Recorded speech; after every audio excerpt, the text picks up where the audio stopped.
If your team got guaranteed money, tell them call me. Whoop. Make me say, my. I done been around the world. Yeah, I was made for this. Player Performance with J.A. Cavalier. What's going on, everybody? Welcome back to the J.A. Cavalier channel. I'm the host of the most point guard podcast, the self-proclaimed CFB GOAT himself. It is Gunz CFB, joined live here for the Player Performance on the J.A. Cavalier channel. And I'm joined, as always, with my man, Coach Rick, who's been soaking up the rays on the boat today, and he's ready to talk some college football. What's going on, my man? Oh, beautiful day here in Michigan. Probably the last day where it's going to hit the 80s, you know. So we had some fun on the lake today. That's where I'll leave it. Yeah, it's always good fun, and you got to bask in these days because once October hits, the weather gets a little bit more crisp, which is what I love because I can get the fires going and everything. But I digress. We're here to talk college football. We have an elite slate. We're going to give you a 4-pack of top 25 games, and of course, we're going to give you 2 looks each on we call these the crumbs of the college football, but they're not crumbs to us. These are the games that we love to bet. So we're going to give you those. And without further ado, let's start this off right with a banger in the Big 12. Rice-Eccles Stadium is where it's going to be in Salt Lake City, Utah. And I wish it was a night game. This is going to be a noon game. It's going to be 10 a.m. body clock time for this one. Very weird, but I think that's probably how Fox likes it or whatever. But 2 great quarterbacks. You got Baron Morton going against Dampier. And this could be a preview of 2 guys that could be sitting in the New York City during the Heisman Trophy award ceremony. But I'll pass it to you, Coach. What do you think of this game, Texas Tech versus Utah? It's more a preview of a possible Big 12 championship, really. I mean, these are 2 great football teams. You know, Texas Tech kind of spent a lot of money in the offseason, bought themselves a defense. Is that defense as good as Utah? I don't know. We'll find out. This is a 100% clash of styles. You're going to get a Texas Tech air raid. We're going to fire it up, play fast, try to score 60 points a game, which they have done so far. They haven't really, played a stud team yet, but averaging 60 points a game. Utah actually offensively, they like to focus on running the football. They're averaging 45 plus a game, which, that's kind of surprising for a Utah team. But on the other end, they are one of the top 10 defenses in the country as far as scoring. Very good against the run. They actually defend the pass very well. So this game, I feel like it goes like this. Utah is the better defense, better equipped to handle the air raid of Texas Tech. Texas Tech has obliterated its 3 opponents so far, yet you have a Utah team that's favored by 3. I know they're at home. That's an advantage as well. You mentioned the 10 o'clock kickoff. I was thinking about that just before, I got home here to get on here. And I was thinking, is that really a big deal? I mean, they're going to kick off at 10 a.m. I don't know. I mean, I played college football and kicked off at 12 most days. And a couple of times, we played out west. We played in some different time zones. We traveled for those, so it kind of I didn't think it was that big a deal. Will these players think it's a big deal? I don't think so either. I don't think that the timing will have much of an effect.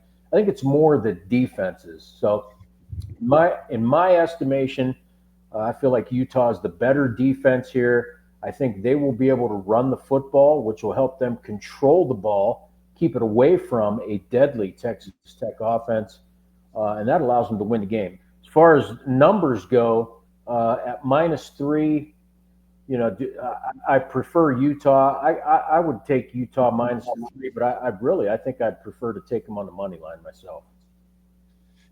Yeah, this one was a tough for me. And I know I'm wearing the Texas Tech hat, but don't take it with a grain of salt. It was just an electric hat. I just wanted to wear something very nice to start off the show. It has nothing to do with the pick, of course. But really, this is just, and you said it, Coach. The body clock thing, I think, if you look at, I was just thinking about years past of how many Big 12 games I saw at noon, and it didn't matter if it was in Colorado, if it was in Texas, or or wherever in the time zones. They would probably be used to playing at 10 a.m. in a lot of cases during the season.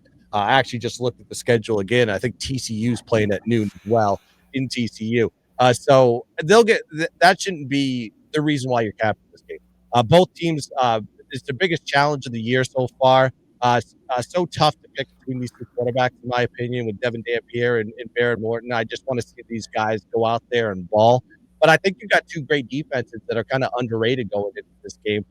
None of them have really been challenged. Of course, Texas Tech averaging 58 points per game so far, with Utah averaging 46 points per game. But you're seeing a total here at 58 and 57.5. While you think that is a high total, I believe this is not a high total between these two squads. You talk about both defenses. Those both defenses statistically look identical to one each other as far as the yardage is concerned. They're both holding opponents to under 230 yards per game of total offense, but none of them have really felt a challenge yet. So this is going to be the first barometer of where we're going to see these teams go. Offensively for the most part, but I think we can take advantage of a high total here. And it's not an official play for me because I just want to see these two quarterbacks work. I want to see these offenses get utilized, and I also want to see how these defenses operate in this condition in the Big 12. So I'm going to go Texas Tech, Utah under 57.5. Small lean, but I'd rather just sit and watch this one and see what happens. All right, next game on the board, we're going to the Big Ten, baby. We're going to Lincoln, Nebraska. We're going to Memorial Stadium.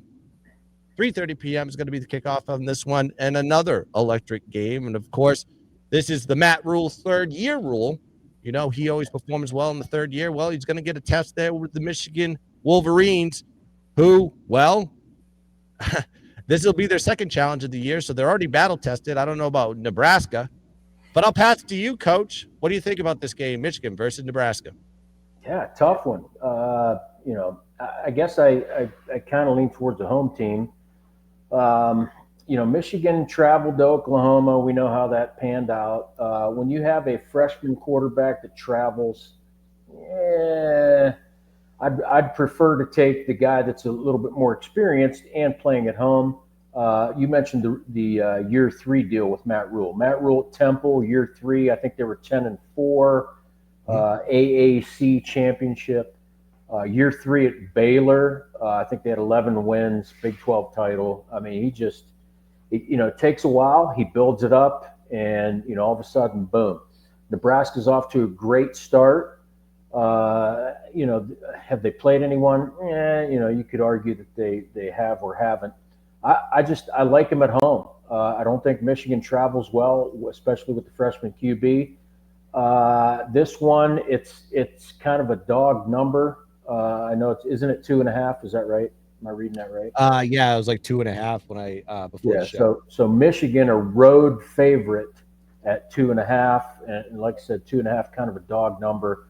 I actually like Nebraska to pull the upset. I'll take the 2.5 points, but don't be surprised that the Cornhuskers win this game at home. Yeah, this was a direction I wanted to go. I was high in Nebraska. I was slightly high on Michigan as well, but after seeing them on that Oklahoma game, I'm not so sure. If they're going to get into these big game situations, we talked about Michigan on the show weeks prior in the Oklahoma game. I said it. I said this team cannot play on the road. They struggled last year, and there's a continuation of that going into this game. Nebraska, like you said, they've performed well so far. They did what they're supposed to do, even though they're playing lackluster opponents. They're 3-0. They have a plus 41 point differential. They plus 343 net yard average. So they're absolutely dominating teams. Michigan, their only loss was to Oklahoma. They got dominated in that game. But I'll go back to how they do on the road. 1-4 straight up, last 5 road games. The only win was against Ohio State. Then they lost to Oklahoma in week 2. Minus 4 point differential, minus 43 net yard average in 2024, and a minus 11 point differential, minus 120 net yard average so far this year on the road.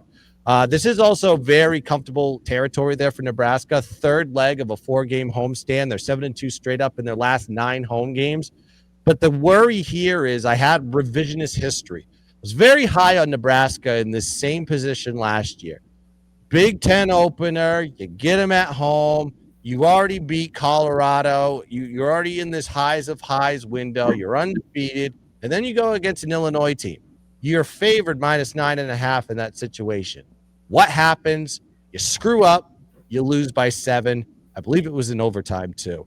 And now you're seeing them not as a favorite in this situation. You're seeing them as a dog. And I get a little bit hesitant pumping the brakes thinking, is this the same thing that's going to happen? And the books are trying to tell me something. 2-6 straight up, 1-7 ATS in Big Ten openers dating back to 2017. Yes, I know this is Matt Rule 3rd year. I want to take Nebraska as much as possible, but there's something in my gut that's just telling me this may be a Michigan side like we saw last year against Illinois. And Illinois was undervalued in that situation. I kind of think that Michigan's undervalued, quite frankly, knowing that we saw them bad on the road. But am I going to back Michigan in this one? Hell no. I've seen what they do on the road. So I'm going to pass on this game completely. I don't have a side. I don't have a total. This is another game. I need to watch these teams. We're going to get into some conference play, and then I'm going to get a little bit stronger on the units, and I'm going to be making some very strong picks on this one. But for me, both sides give me the queasiness going into that one. Let's go into the next game, shall we? Let's go to a big one here. Oklahoma versus Auburn. My God. What an electric game we're going to have in Memorial Stadium in Norman, Oklahoma. And I keep forgetting this. There's so many Memorial Stadiums. We need to have a raffle to see who actually owns the official Memorial Stadium, because everybody seems to have Memorial Stadium in their name. Nebraska does, Oklahoma does, and I believe Indiana does. So this is very Memorial Stadium heavy show. But you have Jackson Arnold, homecoming, going back to Norman, trying to get his comeuppance. Of course, his team lost to Oklahoma 27-21 in Auburn last year. I'll pass it to you, Rick. What are your thoughts on this game? Boy, this is another one where you just like, oh damn, what do I do? But it's two teams that when we did the conference previews, I think we might have mentioned with both teams. Both teams last year were mediocre at best, and both teams we felt like, hey, they're going to do something this year that's definitely better than last year. I know we both liked Auburn's team total. Oklahoma, I'm sure we like theirs as well. I can't remember what it was at, but both teams have performed well so far. Oklahoma, of course, we were just talking about Michigan. They hosted Michigan, huge game. I felt like they just completely, won that game hands down. I mean, it was 24-13, but really there was never a question who was going to win that game. John Mateer is an outstanding quarterback, runs this offense very well. Defensively, Brent Venables is a master of defense, and it shows.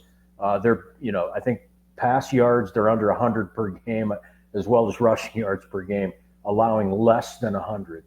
But this is going to be their first big test, and I feel like if Auburn can run the football, there's going to be some good things happen. And that's going to be the difference. Auburn has an outstanding running game with an offensive line that is really, really good. And if you remember, one of my guys from here in Michigan that I've trained, he is an offensive lineman at Auburn. I feel like they are very sound up front. They run the football very, very well, and that's a Hugh Freeze offense. You can hurry up and run tempo and throw the ball around, but Hugh Freeze is a run-first guy. They're running for 240, 245 a game, and if they can do that against an Oklahoma defense that is very stout, they're going to have some success. If they don't, obviously, then they got some issues. Am I biased a little bit in this spot? Yeah, I am a little bit. Auburn showed that they could do it against Baylor at Baylor.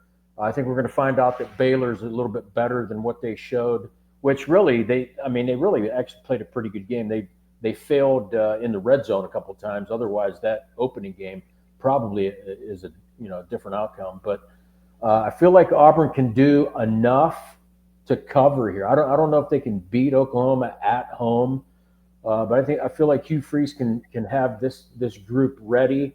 I think Jackson Arnold wants to rise up and show the Oklahoma crowd, hey, look what you missed.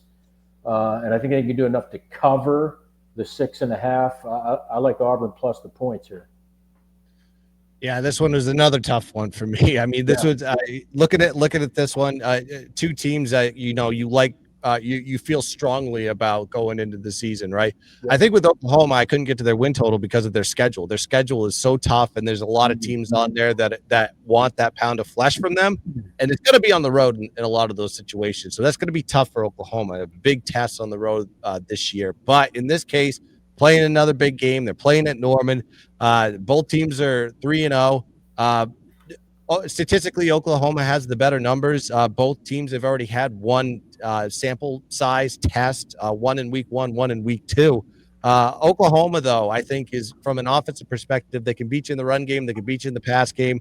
John Mateer can throw the ball really well. And I think that from an Auburn standpoint, that could be their weak point. Their defense has some question marks against bigger opponents, I think.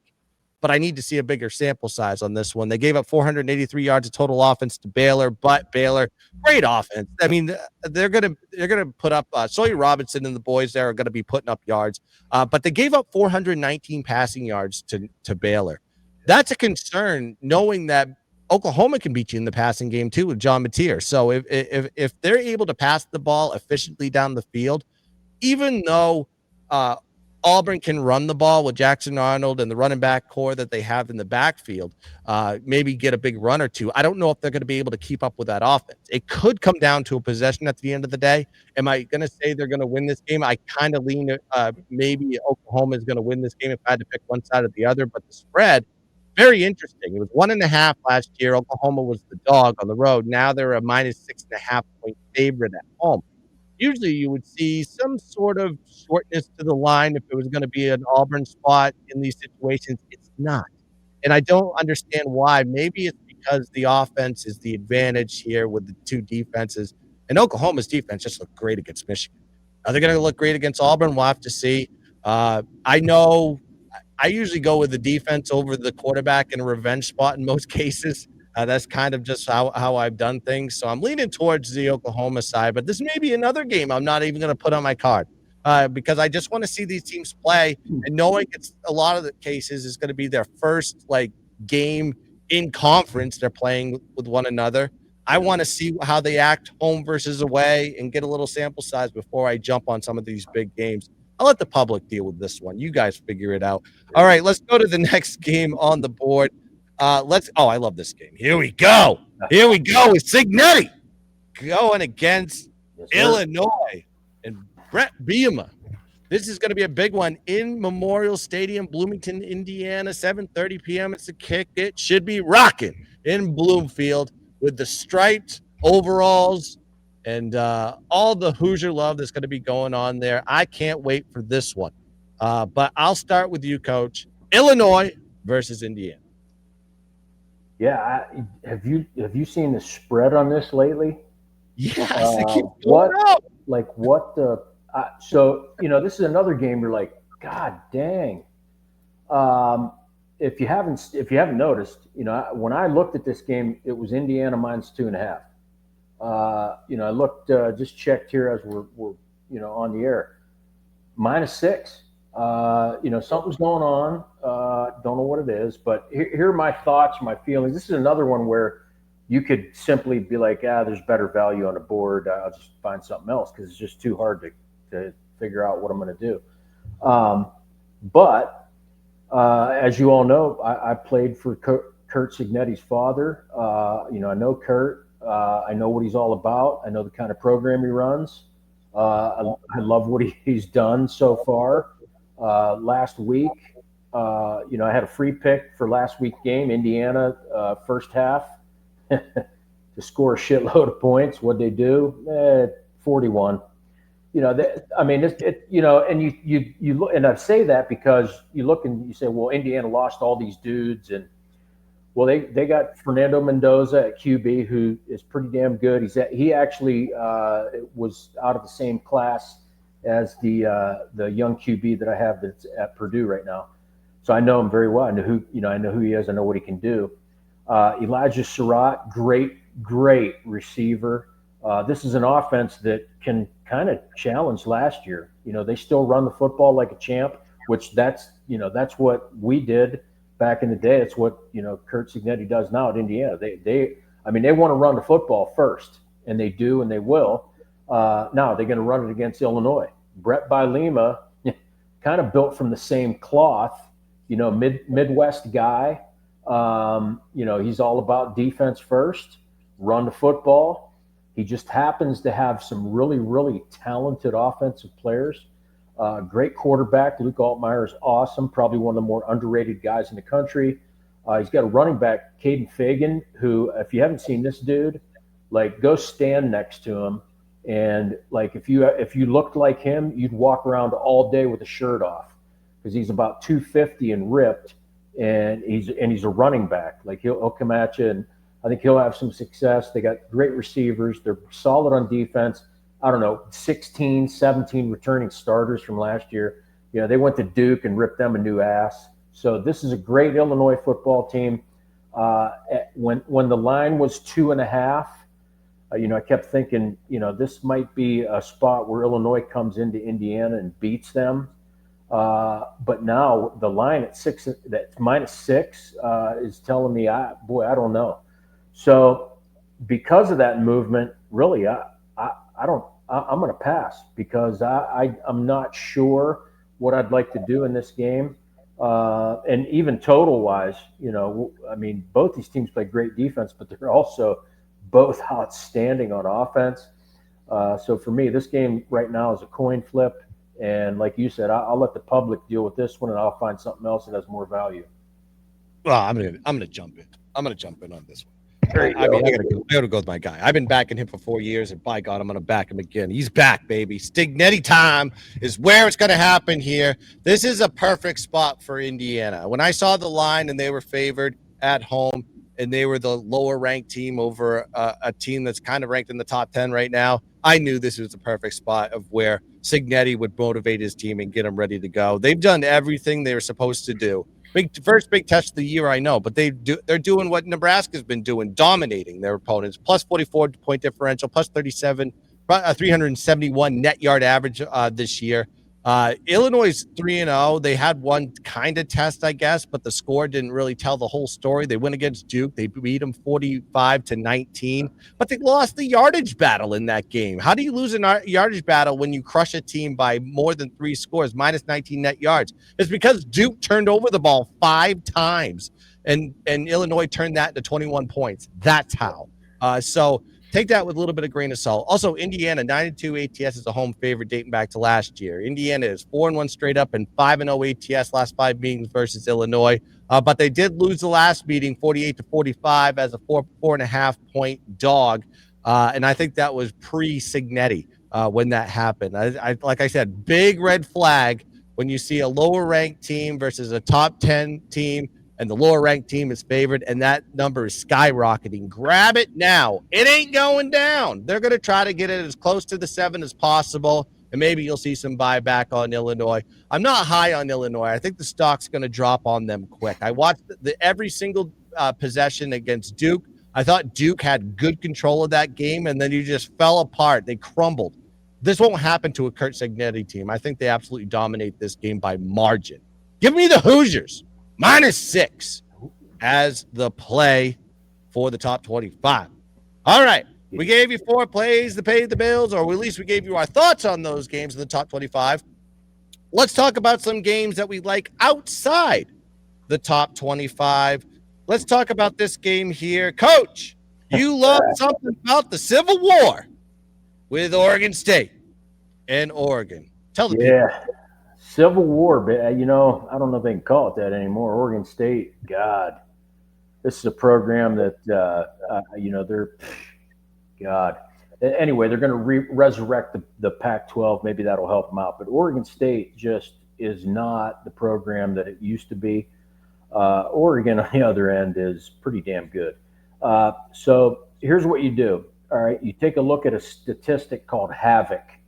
And if you haven't, that's okay. But Havoc is a stat that you can look at to determine kind of how often teams have a substantial effect upon their opponents. Oregon is 4th in the country in defensive havoc. Basically means that they create turnovers, they create turnovers on downs, they intercept the football, they create fumbles, they hold teams to less than 3 yards a carry, et cetera, et cetera. 4th in the nation, defensive havoc. On the other end, Oregon State defensive havoc, 108. So, it's just not a great defense. The offense, Malik Murphy was a 3 or 4 star QB. He's okay, but last week, I think he threw 3 or 4 picks. He has 5 INTs for the season. Their offensive line is terrible. They've actually allowed 19 tackles for loss. And this is an Oregon team that's just going to get after them all day long. They're playing at home, rival, or whether they're a rival or not, it doesn't really matter. I don't care. But it happens to be Oregon State, so you know that they're going to want to pound the shit out of them. And I think they do easily. The number has fluctuated between 34.5 and 35.5. It is now Oregon minus 34.5. And if you think that's too big a number, it's not. Oregon is going to absolutely obliterate its rival, the Beavers. I'll take Oregon minus 34.5 all day long. I might have to jump on you with that one. I've watched Oregon State this year, and they stink. Awful. And it's not foreign for an Oregon team to go and put up 70 on somebody without even blinking an eye. So this is a team that can do it under Dan Lanning. Let's go to the next game. I'm going to talk about a game that I like. Let's go UNLV in Miami, Ohio, with a little bit of action at Yager Stadium in Oxford, Ohio. 12 p.m. is going to be the kick on, and I think this overrated UNLV team has got their come up going into this game. They're 3-0 on the year. They're going against a Miami, Ohio team that is 0-2 on the year, but their losses were against 2 Big Ten opponents in Rutgers and Wisconsin. Take it with a grain of salt. UNLV hasn't played anyone. They played a close one against Idaho State. Then they beat Sam Houston State without their coach that went to Temple. Then they got a new coach. Then they went against UCLA. And right after the game, they fired their coach. So now what do you, when you look at the sample size there, you think that the battle-tested team is, well, it's Miami, Ohio. Then UNLV lost the yardage battle in 2 out of their 3 games, too, by the way. Only capitalizing on turnovers. That's kind of what kept them into that 3-0 market. This is they got a coach, Matt Entz, who's going to get them back into the right position, but he's in year 1. He's in game 4 of his career over there with the Running Rebels, coming over from North Dakota State. So he's going to want to run the ball a lot here, and I think this Miami, Ohio team in their home opener should just be absolutely motivated in this spot. They're also coming off a bye week, so they had an extra week to prepare for this Running Rebels team. Take the short dog at home at their opener. Let's go matching Miami, Ohio, plus 2.5 as my free play. And we're going to go back to Coach. Coach is looking at a good one. I like this game too. North Texas versus Army. He loves the military teams. He loves to play military academy games on this show. And by God, he brings you another one. Coach, what do you think about this one? I do. I love the service academies. Cashed again last week. Max bet. Navy. First half team total. Crushed it. This week, Navy's off. Otherwise, we probably would be talking about them. But this week, it's Army. They're going to host North Texas. Last year, I played the heck out of North Texas. A ton of team totals and game totals, just because Eric Morris is their head coach. it's an air raid, pass happy type of offense, and I mean they can run up and down the field and score, but things are a little bit different for the Mean Green this year. Last year they didn't play any defense. This year they actually do. He hired a guy by the name of Skylar Cassidy, who was the defense coordinator at Sam Houston. You mentioned Sam Houston. Sam Houston last year, really good defense, under 20 points a game. Skylar Cassidy was the guy that was calling the D there. They hire him at North Texas, bring him in, and North Texas is actually playing defense this year. So I actually like the game total in this game. And if you noticed, if you looked early, I think this total was up 55, 56 and a half, somewhere in that range. And it has dropped all the way down to 50 and a half. I forget where I got it, but I'll take it at 50 and a half as well. Where I'm going, I'll tell you in a minute, but all you have to know is this. Army lost to an FCS team, Tarleton State, came back the next week, they played Kansas State. Everybody's thinking, well, they're getting their ass kicked because they just lost to an FCS team. So what does Jeff Monken do? Well, they do what Army does. They freaking run the triple, and they hold the ball. Here are the stats. Here it is right here. Time of possession, Army, 40 minutes, 44 seconds. That means Kansas State had the ball for 19 minutes. That's it. I forget the number. I saw it, and I looked at it, and I was like, oh, my God, I can't believe it. Army had the ball for, I believe, I might be wrong, I might be off by a few, but they had the ball for at least 45 consecutive plays from scrimmage. Okay, let that sink in, because your average drive in college football is about 7 to maybe 10 plays. They had it for 45. Means the other team can't have the ball. So they're going to do the same thing to North Texas. Again, like I said, North Texas plays some good defense. Army plays great defense as well. I like the under. I mean, I don't think either team's really going to have the ball enough to score enough points to get over 50. So give me the under 50 and a half. Yeah, key point. The two teams played last year. The total was 64. Game ended 14-3. 14-3. I was on that one as well. We played the under in that one last year too. Yeah. Take note of what Coach is saying. That is an underplay all day long. And speaking of totals, let's go to my next one here. Let's go Georgia State versus Vandy. Now, you guys might not have revisionist history, but I sure do. And I know exactly what happened to Vandy when they played Georgia State last year. And I'll talk about that in a second. But where these two teams are coming from, Vandy coming off a big win, beating South Carolina. They killed the quarterback, Sellers, put him out, got him a head injury. He may not play this week. Georgia State on the other side, they're coming off a win versus FCS Murray State, but they're 1-2 straight up on the year. This team is bad. They're very poor defensively. They allowed 695 yards to Ole Miss in week 1, 401 yards of total offense to Memphis in week 2. They allowed over 200 yards rushing per game to both of those teams, 5.8 yards per carry. This is a revenge angle. And by the way, Vandy can beat you in the run and the pass with Pavea. He don't care. He'll beat you anywhere you give him. This is a revenge game for them. They got upset by Georgia State last year, 36-32. They were minus 9.5 point road favorites in that situation. Now you're seeing them as a minus 27.5 point favorite at home. The total in that game was 44.5. And that sailed over, by the way. Now you're seeing the line here right around 53.5. This is the highest total of the year in any of the Vandy games, too, by the way. And this team's been scoring. This game indicates big margin, a lot of points, in my opinion. Also, Vandy is 13-2 to the over versus non-conference opponents dating back to 2022. So they're going to be scoring points. They're going to not take their foot off the gas pedal. They're going to get their revenge and knock out this Georgia State team and embarrass them at home. So give me Vandy here over 53.5 as the total for the show. All right, we just broke down 8 plays for you guys.